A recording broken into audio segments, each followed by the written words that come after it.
stalwart media and cabinet. Is there a motion to approve the agenda? So moved. Second. I have the long-range facilities agenda on here. Me too. But, okay, On top of the is there- purple folder is That's it, right? our meeting. Yes. Here's one.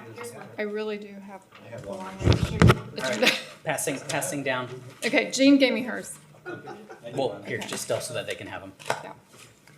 Okay, so we have a motion and a second. Okay, all in favor of approving the agenda, raise your hand, say aye. Aye. Any opposed? Okay.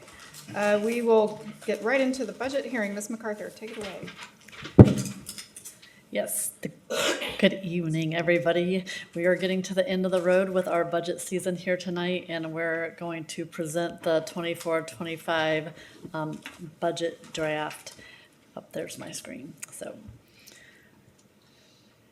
again, this is a requirement not only statutorily, but also in our comprehensive school improvement plan. Goal number 1, against indicator 1.1B, indicates that the district will implement a long-range facility and finance plan that addresses continued growth, maintaining high-quality facilities, considering innovative programming needs, and the budget being presented to you tonight meets that requirement. As required in the CSIP, the budget parameters were approved by the board and the priorities back in January, and the budget being presented demonstrates fiscal responsibility by maintaining 3 months of expenditures and reserves in the 5-year model as required in that CSIP goal number 1. So we're going to walk through our timeline, some data points that we look at when we're developing the budget, and then what our projected actual expenditures are for the current 23-24 fiscal year, and then what our proposed budget is for the 24-25 fiscal year. So we're going to start out again, as I mentioned, the district budget priorities were approved back in January. That is the beginning of the budget process each year. And in December, we distributed out the prior year priorities and had the board review, and we took feedback to make sure that we were developing our next year 24-25 budget based on the current board's goals and priorities. And again, we don't do the budget overnight. It's a long process, and we accumulate that month's worth of work, and it's a collaborative process. And I think, Dr. You would wanted to give us some information too as well. Sure. Thank you, Mrs. MacArthur, for this. Yeah, as we'll go through the budget process, this is a very highly collaborative process. It involves different stakeholders bringing input to it. For example, when we look at a budget, we look at district needs, and basically we collect information through our internal stakeholders providing input.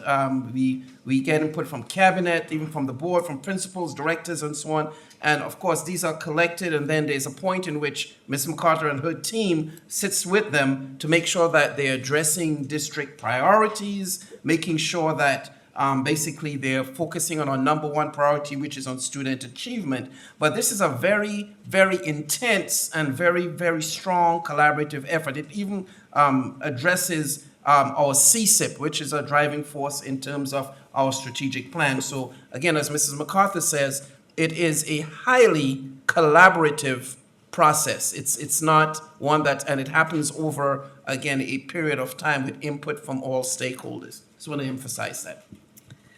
And so the district priorities on the screen do agree back into, they're a little bit truncated just so all the wording fits on the screen, but they do align with those district priorities that were approved by the board back in January, and then each one of those were linked back to one of our CSIP goals to guide our process there.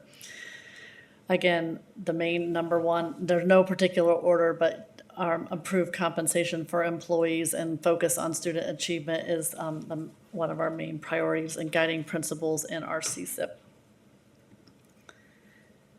And again, we talked about the budget timeline. We start way back before the end of the prior calendar year, looking at where we are with the current year funding and what our revenue projections are for the current fiscal year. Start looking at the 5-year model and fund balances before we even get to January each year.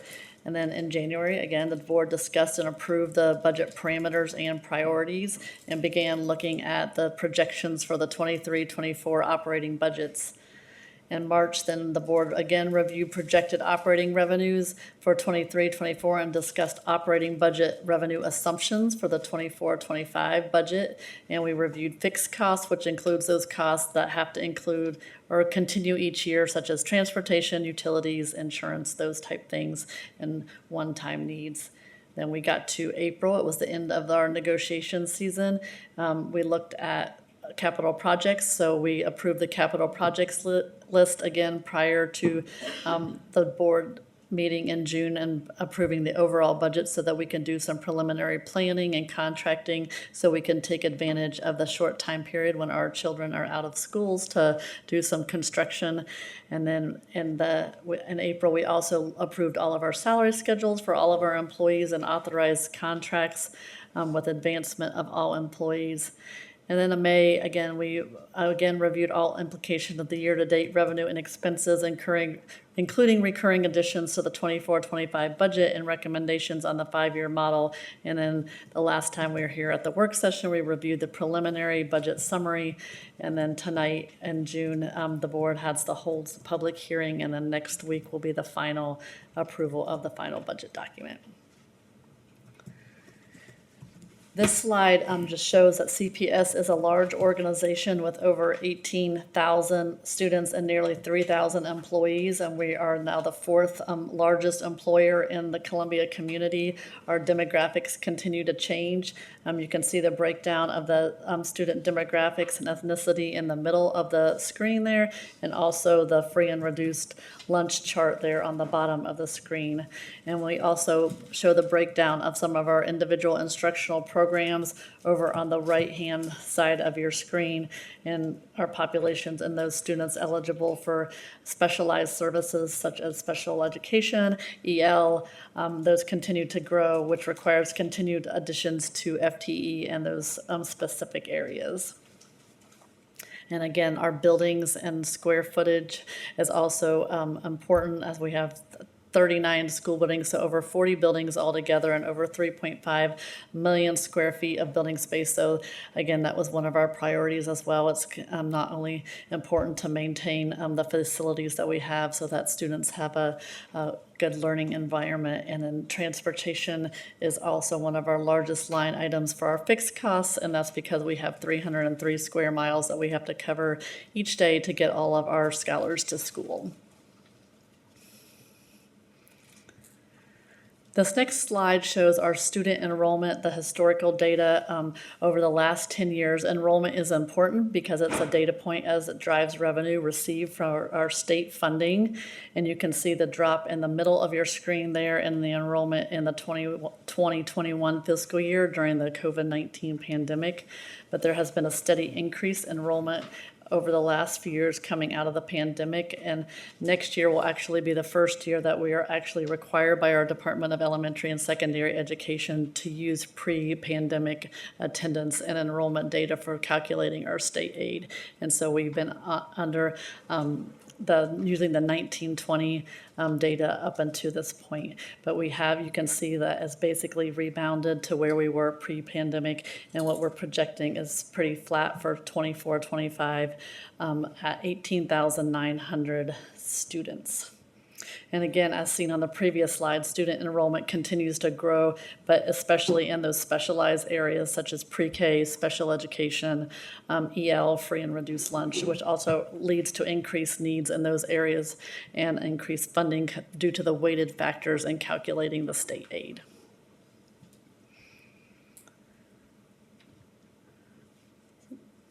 Next slide shows some of our comparison district data, and this is per pupil cost. Again, this is collected by our Department of Elementary and Secondary Education for all districts across the state, over 500 districts. And so this is a data that we like to use, not that it's the only data point, but it is consistent across districts, since that's information that's required to be submitted to DESI each year.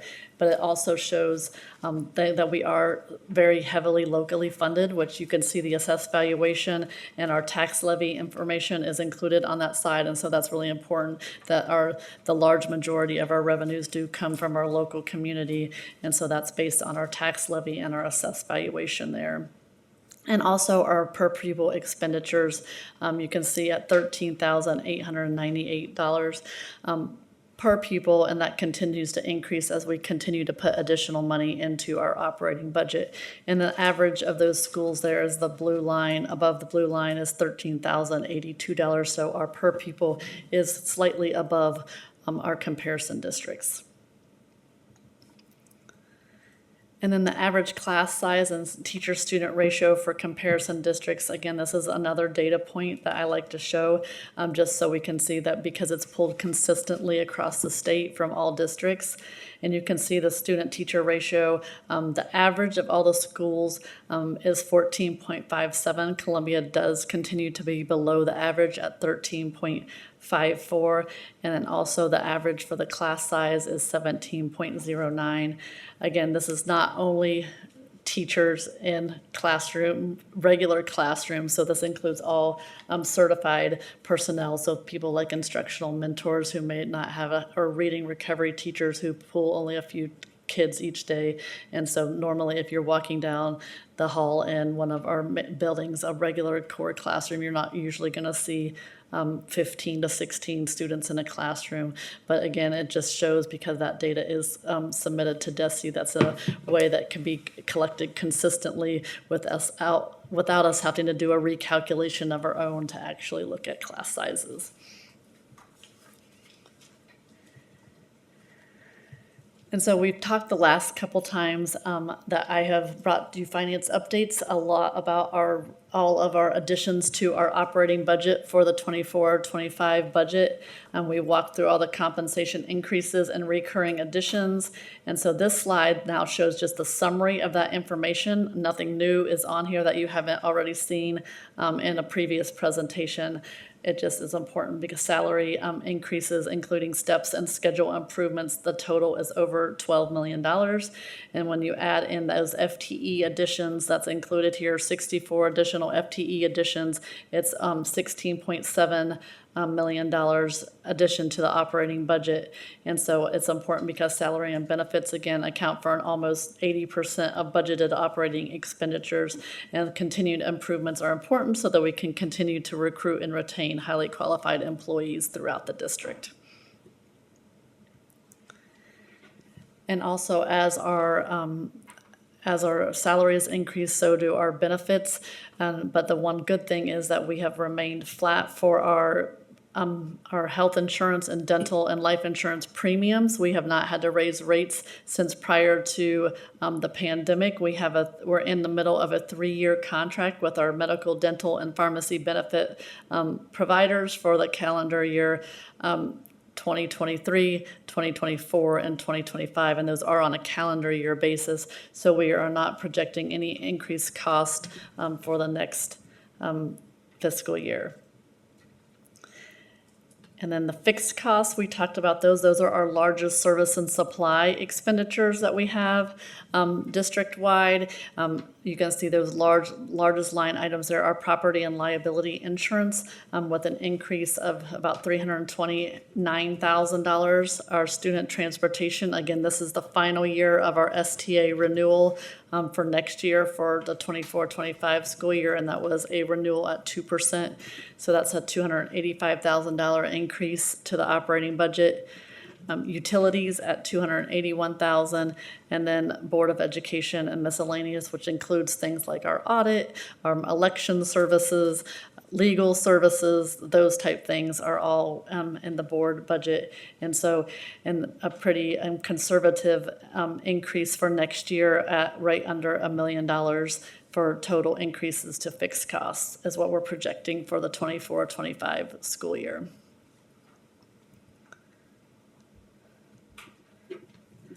And then the next slide shows our one-time additions for the next 2 years. And so those are things like as we are continuing to build in our capital improvements, we have to put items in those buildings that sometimes don't cost $1,000 and don't meet the requirements of a capital expenditure. So we do set up one-time operating budgets to be able to furnish those things. We have the Columbia Area Career Center, which is ongoing, and so those furniture and fixtures, or FF&E, that budget will be being used mostly during the 24-25 school year at $250,000.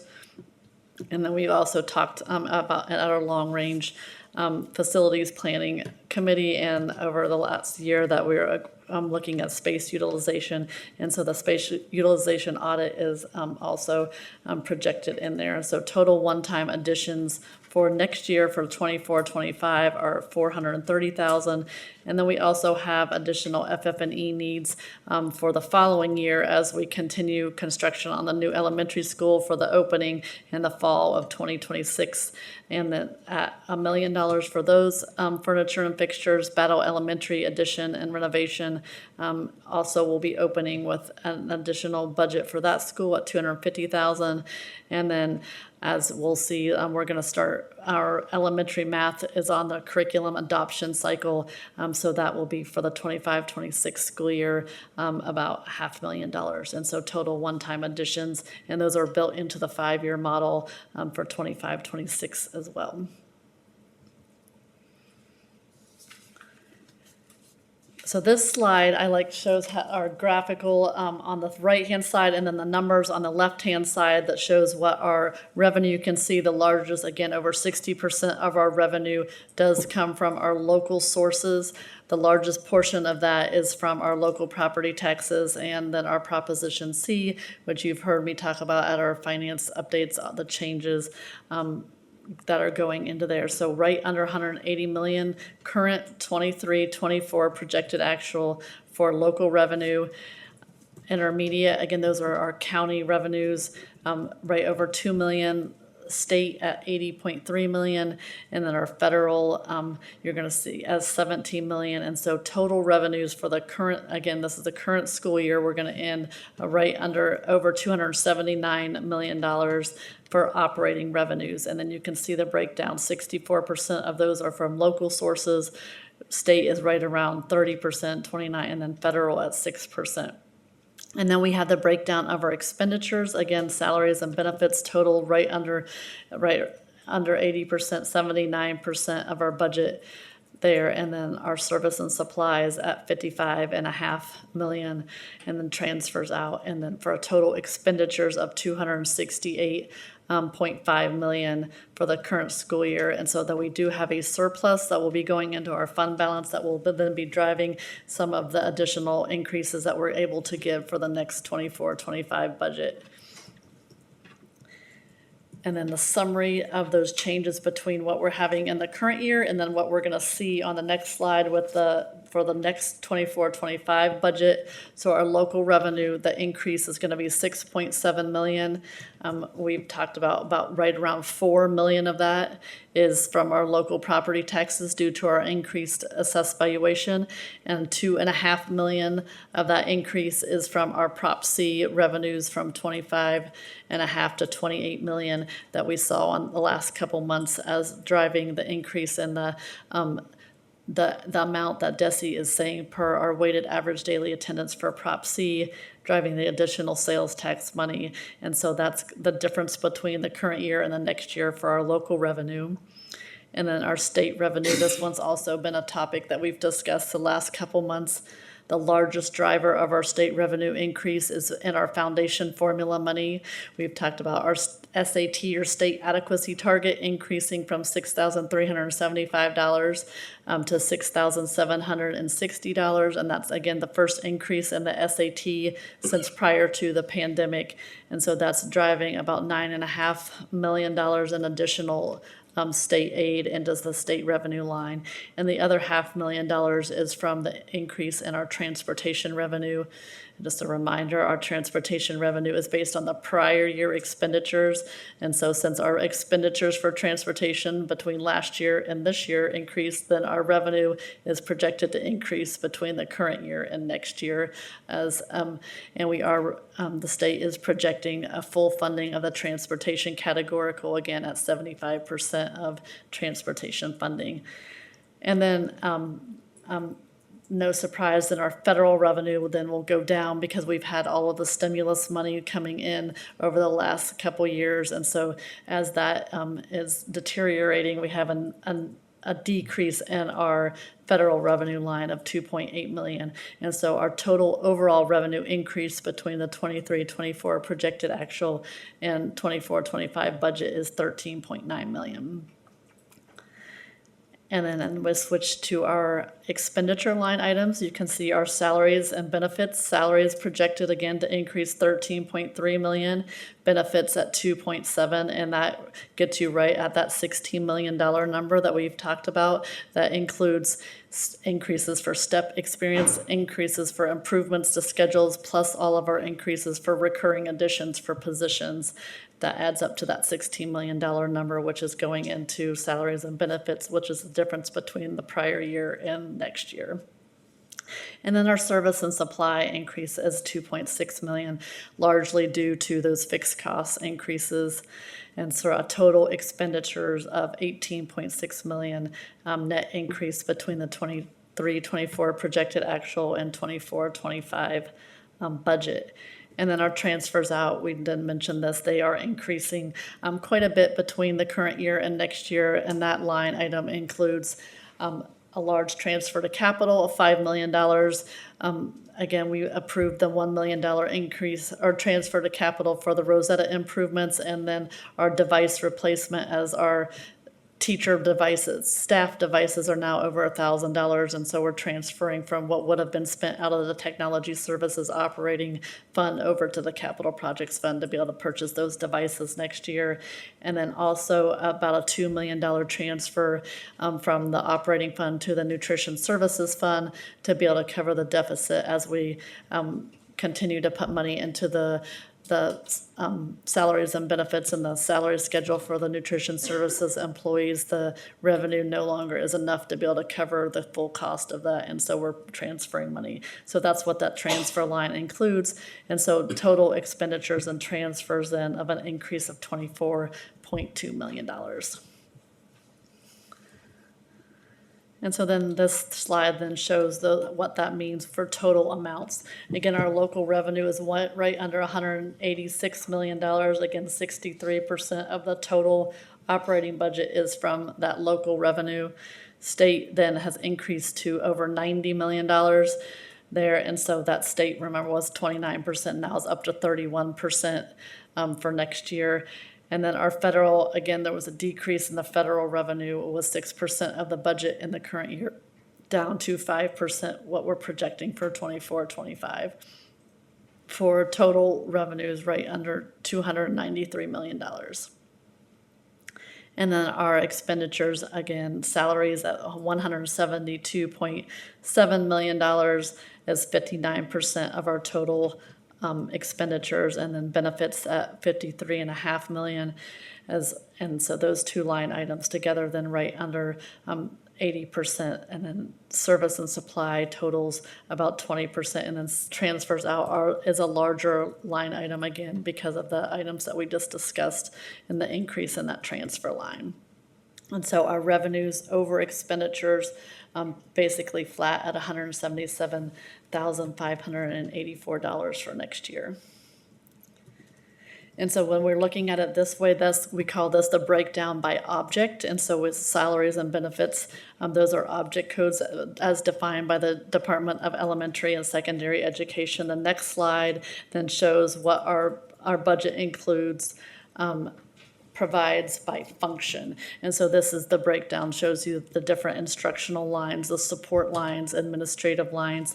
And if you add these numbers together, you can see that over 50% of our budget goes straight into those instructional line items. And when you add into those additional student support line items, that number increases to over 60% of our total operating budget. And then the last item, as we look at our operating fund, we always want to look at what our operating fund balance implications are and how these revenues and expenditures correlate to that fund balance amount, since that is in our, again, in our CSIP. And goal number one, we want to make sure that we're meeting that 3 months of fund balance on hand in our 5-year model, that we're not just looking at next year, but we are looking at 5 years out in the 5-year model. Again, just a reminder of what does the 5-year model include. I mean, we're very healthy next year. We have a lot of additional state revenue coming in next year. In the near term, those additional revenues, especially at the state level. But as though you can see, as we move out in the 5-year model, that gap between our revenues and expenditures gets larger as our revenues get decrease and our expenditures continue to increase. And there is that, like, the fiscal cliff that's looming at the state level. And so those state revenues are maybe unsustainable going out in the long term. And so that is incorporated in there. But we do also have incorporated into each the next 3 years additional improvements to compensation and salary schedules. We have the built-in for the new opening of the new elementary school in the fall of 26. So that's the 26-27 school year with all of the additional FT that will be required to open that new school, as well as the one-time needs for the FF&E that you saw previously.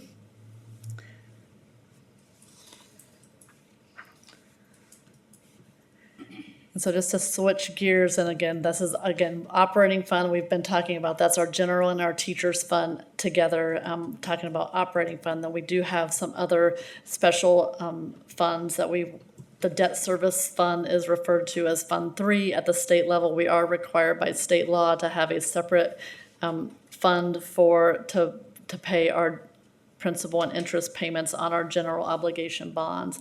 And so part of our tax levy or our property taxes do go into our debt service fund, and at our rate is continues to remain the same at 0.9719, and that goes into the debt service fund, and that is adequate to continue to make our principal and interest payments on our debt in the 10-year plan as we know it today. So you can see the beginning fund balance right over $30 million in our debt service fund.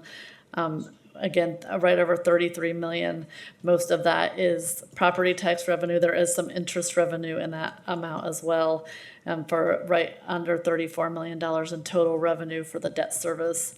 And then you can see 19 million, $30,000 for our principal payment on our general obligation bonds for the current year, $11.2 million in interest, and then some other issuance costs and fees out of that. And so our total expenditures are 30.2 million for an ending fund balance right over 34 million for the current year. And then on the right-hand side of your screen, you can see then what the proposed budget is for debt service next year. Again, you can see a slight increase in local revenue. Again, that is because of the increase in our assessed valuation. That also increases the property tax revenue going into our debt service fund. So $34 million in local revenue. Our intermediate there is some, and then our federal revenue, and then our total revenues of $34.8 million in debt service. And then our principal payment on our general obligation bonds for next year in March of 2025 is $22,165,000. Interest, again, right under $12 million. And then some other fees so $34 million in expenditures. And so again, we continue to have a healthy fund balance in our debt service fund and continue to be able to pay our principal and interest within the revenue that we have coming in that fund. So the next fund we want to look at is our capital projects fund. Again, we have the 23-24 projected actual on the left-hand side of the screen. We have a $47.5 million fund balance coming into the current year.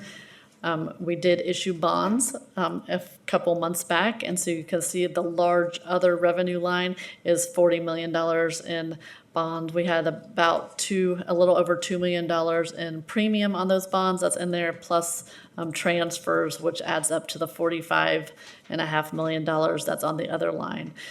Again, the local line is, we do have some property tax money going into our capital projects fund as well to drive that. And then our total revenues for the current year in capital projects is $60.6 million. And then we're expecting about $30 million in expenditures for an ending funding balance, and the current year is $75.5 million. And again, that is going to be our starting springboard for next year. So we start with our beginning fund balance and capital, $75.5 million. We don't have any additional bonds that have been authorized by our voters. And so there's no additional bond issues for the 24-25 school year. The main revenues, again, local property tax revenue goes into that local line, some investment interest in there as well. We do have some federal money that's going to roll over as those projects get completed this summer for our HVAC improvements that are ongoing. And so about a little over $4 million there in federal. And then again, the other line, which is our transfer line that we talked about, which is that money coming from our operating fund over into our capital projects fund to be able to pay for the technology devices. Also, the principal and interest payment on this building, the Aslan building and the Nature School, are both required to be paid out of operating fund. And so those are transfers that we make every year from operating to capital to be able to pay those that debt payment. And so our total revenues next year at $18.4 million in our capital projects fund. And then our expenditures are right over $90 million. And again, the detail, we approved that back in April, but just a reminder that we do budget for the entire amount of our capital projects. For example, like our new elementary school is over $40 million. We do not suspect that it will be completed, but because we already have a liability, because those are contracted, we do budget for the full amount, and then whatever's remaining will roll forward to the next year. And so there's not a lot of extra money beyond what the bonds that we have and the recurring money that we have in our capital projects for an ending fund balance at the end of the next year. And then our nutrition services fund, we have a separate fund for that as well. And so all of the money that we have coming in from our meal sales, from our federal money from our school breakfast and school lunch programs, and go in to then pay the salaries and benefits of our nutrition services employees and all of our food costs. And so you can see that we do have a beginning fund balance, because in the prior couple years we had some additional money coming in, federal stimulus money that went into our nutrition services fund to help subsidize some of those costs. And so right under $2 million is what we have for the beginning fund balance for the 23-24 school year. And then we have revenues of $9.1 million. And again, you can see that expenditures are much greater than what our revenues have now in our nutrition services fund. So you can see salaries and benefits is $6 million on its own, and then our service and supply costs are running over $5 million. So total expenditures are over $11 million, and so that shows a negative over $2 million deficit in our nutrition services fund, which is not a huge deal this current year because we have a fund balance. But as you can see, then we're going to zero that fund balance out at the end of the current year, which is then what's going to require us to transfer, because we can't have a deficit in that fund. And so next year, so that revenues and expenditures will zero out at the end of next year, we have to transfer money over from our operating fund into the nutrition services fund. Again, $9.2 million in revenues, and then our expenditures, you can see the large increase between salaries, $500,000 in additional money as we're increasing salaries for all of our employees that are charged to that fund, for revenues over expenditures of $2.6 million. And so then we're going to have that transfer in from the operating fund to end with our fund balance of zero and the nutrition services fund for next year. And then finally, tonight, I wanted to go walk us through some of our self-insured funds. And so we talk a lot about our benefits. So the board does fully continue pay for all of our full-time employees, pay for our premium costs. And so the way that works for our self-insured funds is every month when payrolls are run, we transfer money from our operating fund, and that money goes over into our self-insured funds. And so those revenues that are going in there come largely from our operating fund, from those premium costs to be able to pay then our insurance claims as they come in. So you can see we also have had a pretty significant fund balance, right under $7.5 million in our medical fund. And so that's why we've been able to maintain without any increases to premiums for our medical insurance over the past 5 years. Also, we have had those, we've been locked in with our contracts for our carriers, with our UMR, Delta Dental, and our pharmacy benefit managers, Express Scripts, and so that we've been able to have some savings there as well. So, but you can see our revenues expected are right under $32 million dollars for the current year. And then our expenditures, those are our claims and costs. And we do have our benefits employees that some of their salaries are charged out to those self-insured funds. So that's for our benefit manager. And we have 3 employees that share costs in that fund. And so salaries and benefits, a small portion goes to that self-insured fund. And so expenditures, again, right over 32 million. And so excess revenue over expenditures, 262,000 is what we're projecting for the current year, again, with it still a fund balance over $7 million, so we don't project to have to do anything different with our premium costs. And so that's going to go into the 24-25 budget. Again, local revenues of $32,455,000 projected for next year. And then our expenditures and claims over a $32.5 million, so basically flat there for next year. So we have, if you look back the last couple of years, our claims are increasing a little bit each year. And so we have had some high cost claimants, but we don't foresee that we have to do anything different with our premiums, at least through calendar year 2025, as we're on the same contract. But we may have to start looking at some different changes for premiums for the following school year for 25-26. But again, we have fund balance, so we want to make sure that we're using the money that we have in there as long as we can to be able to cover those costs. And the same thing, good news in the dental self-insured fund as well. You can see our beginning fund balance of $1.5 million for the current year. Our plan payments continue to be able to cover costs in our dental plan.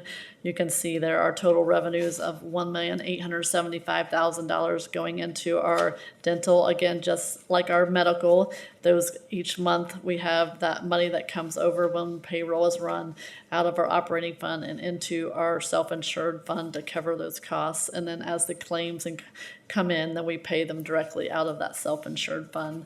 Again, a small portion of those salaries and benefits, again, charged to dental for expenditures of right under 1.7 million. And you can see we have our revenue is projected to be more than our expenditures in our dental fund for the current year and for next year as well. And so because we have been building up fund balance in dental this last year for this current calendar year of 2024, we did some plan changes and offered some different opportunities in our dinners, some orthodontia coverage. And so we kind of beefed up our plan because we knew we had some without having to charge any more for premiums, that we were able to add some additional opportunities within the plan that we have. And so we're still able to be able to meet those costs within the revenue that we have coming in. Again, plan payments for next year, again, suspected right around 1.8 million. And then our expenditures, again, under that amount for an ending fund balance for 24-25 and our dental self-insured fund of $1.9 million. And then finally, our last self-insured fund that we have here in the district is our workers' compensation fund. And so we have continued to run well in our workers' compensation fund. the last few years, those of you that have been on the board for a while, remember we were able to suppress payments over to the workers' compensation fund for a couple years because had some fund balance. And again, that's coming from our operating fund. And so if something that we might want to consider in future years. Again, if our fund balance gets up over $3 million, again, that's something that we can consider doing for the 25-26 school year, where we can suppress that payment from the operating fund and have a one-time savings about $1.8 million in our operating fund. Again, we have our mod rating, which is the terminology they use for workers' compensation, is 0.77. So anything below 1 is good. And so we've continued to be able to run a really good plan for our workers' compensation. Again, and the last couple of years, you can see the revenues going into the fund at 1.9 million. Our projected expenditures for the current year there on the left-hand side of 1.27 million, and so again, an excess revenue over expenditures of right under 700,000 for the current year, which is going to have an ending fund balance of right under $3 million. And so that, again, if that does continue to build up next year, that's something that we're going to want to consider for the year after, because we don't want to continue moving money over there. If we don't need it, we want to be able to spend that down.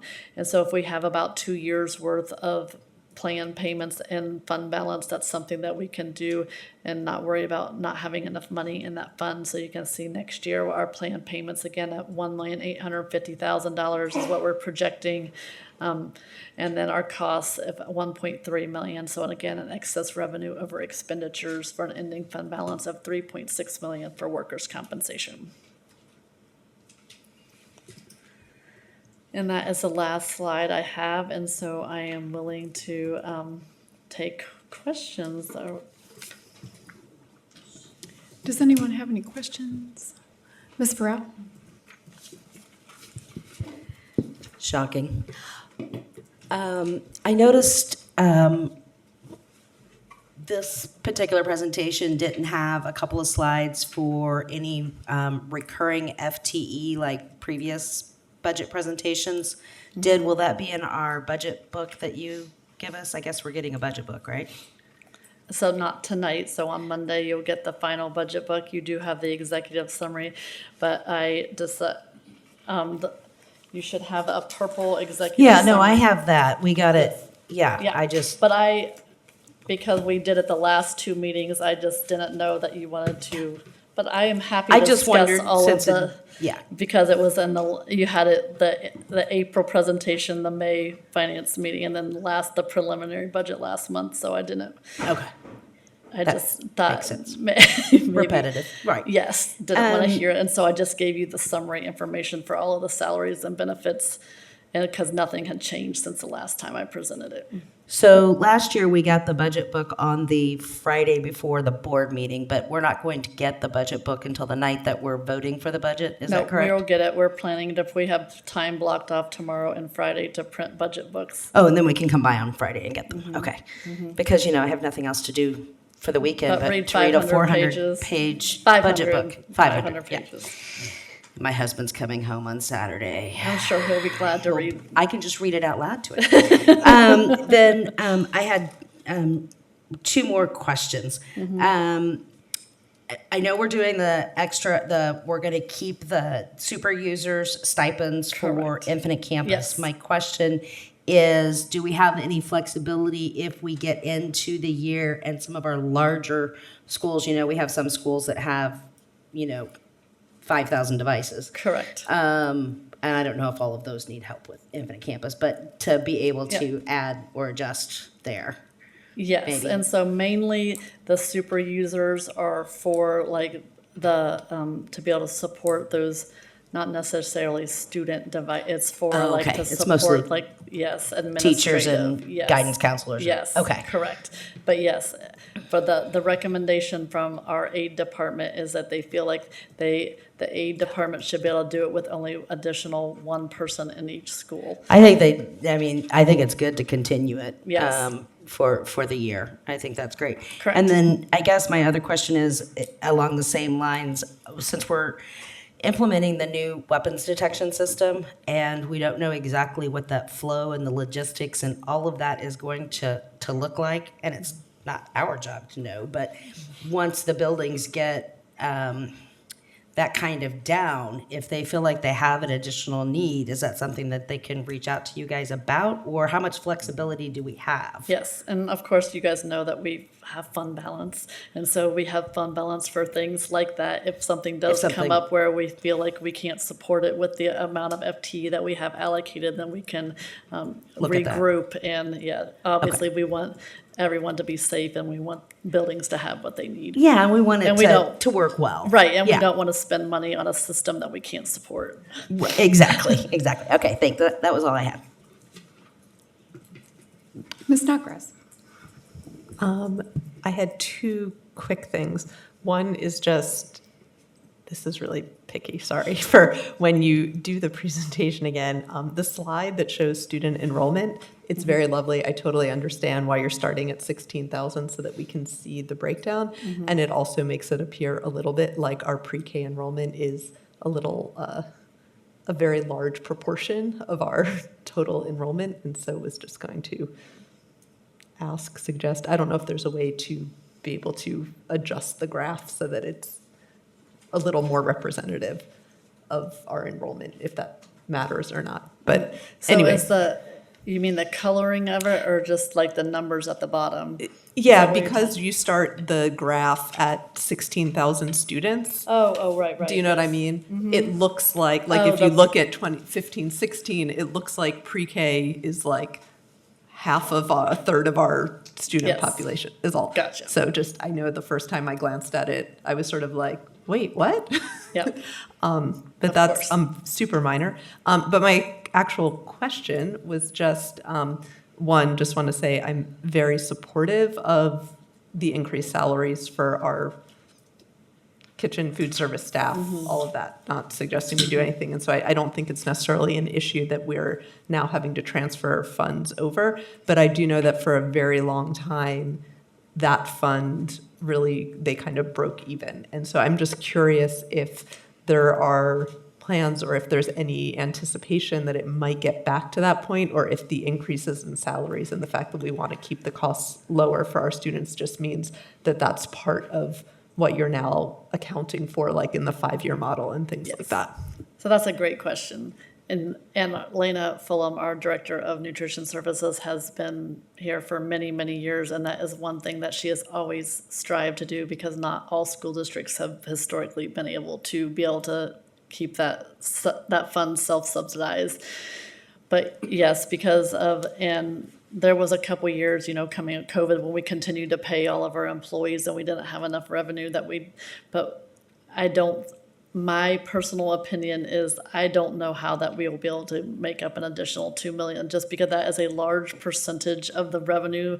I mean, when you're talking about a $9 or $10 million revenue budget, that's a lot of additional money to make up, unless there's some additional food sales, and food sales have continued to increase coming back out of COVID. Our paid meals have gone up. Our a la carte items have continued to go up, but I don't know. I think it's built in. What I have built in the 5-year model is about a $2 million transfer each year to be able to subsidize those additional costs for those employees. I would say we know some ways that we could make a lot of money. Yeah. It would be like selling soda to our Right. kids and selling junk to our kids. And I would never support doing that. Yeah. We shouldn't be selling that stuff. Yeah. So if we lose money because we're selling healthy food and not junk, that's fine with me. Yep, and actually the U.S. Department of Agriculture doesn't allow us to serve certain things to students Right. anyway. I know, like, we have to do that after school hours. there's things- Correct. But like, In our even cafeterias. selling some of the things we sell a la carte, we could Yes. allow younger children to, or like not allow parents to opt their kids out of those things. Yes, and our there's- nutrition services department Yeah. is not in favor of doing So that. the goal is to get kids fed Yes. and not And a necessarily healthy to meal. make money. Correct. So, Mr. Willoughby. You kind of stole some of my questions, Ms. Snodgrass. I I had one question and a comment. And so one question around with lunch is from the conversations that y'all have had, I mean, and that's the thing, right? It has been a self-sustaining fund. It's one of those things that has been very pride-worthy for us. I mean, I don't think it's a bad thing. I don't think this is a negative on Lena's management of our nutrition services. So I want to make sure that that's heard. Like that, Yes. this is not about how awesome she is. I'm curious though, at what point do we begin to think about increasing our breakfast and lunch pricing? So we do each year, actually, and there's Okay. that'll be a page like that's in the back, the informational section in your budget book when you get it. They do have to do a meal calculation tool. The Department of Elementary and Secondary Education requires them to do that every year. And so that is something that they, whether it's 20 cents or 50 cents or whatever it is, it's something they do take into consideration each year. But with our again, I can't stress how much, those are some of our lowest paid employees. So to be able to like continue to make strides, to be able to recruit and retain employees and that serve our, our cafeterias throughout our district I think is important to be able to make improvements for those. And whether that additional, 50 cents or 20, whatever it is for meal prices, I don't know that we'll ever be able to cover those additional costs when we're talking about an additional $500,000 in salaries each year. Yeah, no, that makes perfect sense. I guess, and then my comment is mainly to us as a team. I mean, I think when we look at that, right, our projected actual for this year, when it comes to that excess, it's about 18% of our expenses that we're having to cover. Next year, what we're projecting is about 22% of the excess expenses that we're going to have to cover. This potentially might become something for us to talk about for our legislative priorities going into next legislative session, to really be joining more vocally with our other school districts across the state around pushing the state to do better funding for school breakfast and lunch and increasing that funding on those sides of education, especially as they've been doing other increases in other areas. This is a policy window that's a little open right now with how generous they've been this past legislative session. Maybe we can get them to continue being generous, not just to our teachers, but to our kids, and making sure they get fed. Yeah. And just a reminder, I didn't say either, we do have several of our schools that are called our CEP schools that are fully free for our breakfast and lunch for all the students in the school because they meet a certain threshold of free and reduced lunch. But that federal reimbursement that we get is not the same as what it would be if we were getting paid meals. So that also is not necessarily enough to cover the costs for those programs, but it is something that we obviously want to continue to offer for those scholars and those schools.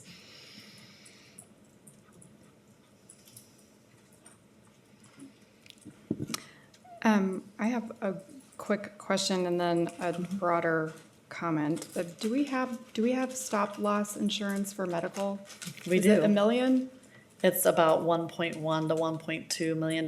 If the claim reaches that much? Oh, so it's then- 350,000. Oh, okay. If it's and then there's a Okay. couple like high cost claimants that are lasered, and so some of them are lasered at higher amounts than the 350,000. But for most Yeah, I know. regular There's like, claims, there's medications that are like $20,000 a month that Right. adds up pretty quick. and there's some of those gene medications that are like $1 million, $2 million, $3 million for one drug. Right. So this general comment is not necessarily something that would need to be changed about the budget. It goes back to one of the first slides, our per pupil cost. So we are spending the second highest amount per pupil of all of our comparison districts outside of St. Louis Public and Kansas City Public. But unfortunately, our performance is not the second highest. It can be, and it will get better. But I would like to just have us think proactively as we go into next year, thinking about how are we monitoring the return on investment for what we're spending per pupil, what's working, what is moving the needle, and what is just money that we're spending. How are we making sure we're getting the most bang for our buck? So that's something that I'm interested in kind of digging into with administration this next year. I think that is a great goal. That's been a goal of mine for a couple years now. And so any more information that we can have on programs, on adding additional supports, and as we continue to put money into people and programs, and how what's the return on those academic investments, and is it working the way that it's expected to? So I will definitely take that into consideration. And you know, that is one of our issues, things that we are definitely taking a deep dive into is, what is working, because you're absolutely right. As we look at our overall performance, we're not there. We should be there. And as we look at our expenditures with programs and, we're doing some magnificent work with programs, raises and all these things.